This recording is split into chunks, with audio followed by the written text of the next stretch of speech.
Hello everyone, welcome to our channel. আবার এসেছি একটা মিনি ব্লগ নিয়ে। আমাদের জলপাইগুড়ি 37তম বই মেলাতে চলে এসেছি আমি আর রোহান। তো চলো ভেতরে যাই, কি আছে দেখাই তোমাদের।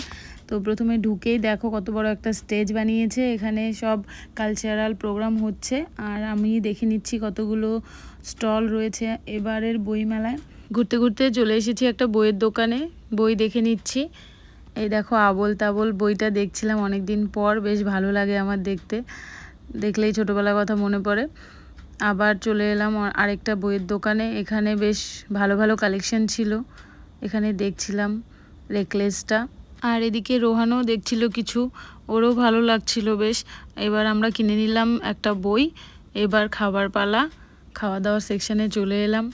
রোহানের তো আবার পটেটো স্প্রিং রোল ছাড়া ভালো লাগে না কিছুই, তাই রোহান ওটা খাবে। আর আমরা দুজন এখানে ওয়েট করছিলাম কখন দেবে।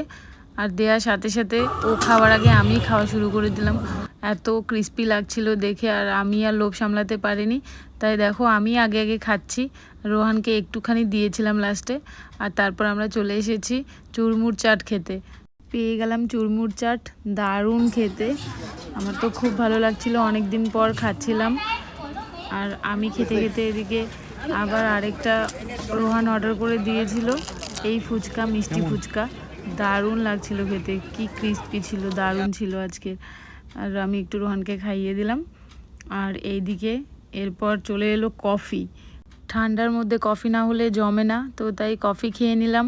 কফি খেয়ে চলে গেলাম আমরা কালচারাল প্রোগ্রাম দেখতে। এখানে স্টেজের সামনে গিয়ে বসে গেলাম। শুরু হতে চলেছে সমরেশ বসুর লেখা আদাব নাটকটি। তো চলুন সবাই মিলে একসাথে দেখা যাক। মিলন ক্ষেত্র শ্যামলা বঙ্গভূমি আজ রক্তাক্ত হয়েছে উভয়ের রক্তে। হিন্দু মুসলমানকে একে অপরের বিরুদ্ধে মারমুখী করে তুলে রাজনৈতিক ফায়দা লুটছে সাম্রাজ্যবাদী শক্তি। তাদের রক্তক্ষয়ী উদ্যত সঙ্গিনের আঘাতে হিন্দু মুসলমানের ভ্রাতৃত্বের সম্পর্ক আজ মৃতপ্রায়। চারদিকে ছড়িয়ে রয়েছে গুপ্ত ঘাতকের দল। ওরা কারা? চেনা জানা কি কেউ? চেনা যায় না কাউকে। হিন্দু নাকি ওরা মুসলিম?